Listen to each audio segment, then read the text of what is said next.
অযোগ্য ব্যক্তিরা যদি আপনি বেশি সম্মান দেন, সে মাথায় চড়ে বসবে। আর যোগ্য ব্যক্তিরে যদি আপনি অসম্মান করেন, আপনি নিজে ছোট হবেন। আর সবাইকে যদি আপনি ভালোবাসা দিয়ে অন্তরে গাঁথেন, আপনি নিজে একদিন অনেক বড় হবেন। আর ছোটোকে স্নেহ ভালোবাসা দেবেন, সব জায়গায় মর্যাদা পাবেন। আমার কথাটা একটু ভেবে দেখবেন, কথাটা বাস্তব না সত্য কমেন্টে বলে যাবেন।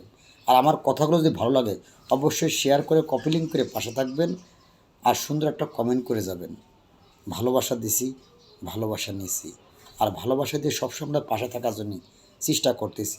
আর বন্ধুরা, সামনে ইলেকশন, আপনার যোগ্য ব্যক্তির আপনি বেছে নেবেন। আপনার মূল্যবান ভোটটা নষ্ট করবেন না। অনেক চেতনা চিন্তা করে আপনার ভোটটা দেবেন। কি জন্য হয়তো আপনার মূল্যবান ভোটটা আগে দিতে পারেন নাই, এবার দেওয়ার চেষ্টা করুন। সঠিক যোগ্য ব্যক্তির ভোটটা দিন। সবাই পাশে থাকুন, ভালো থাকুন। আমি আসসালামু ভাই আলাইকুম। ধানের শীষে দেবো ভাই।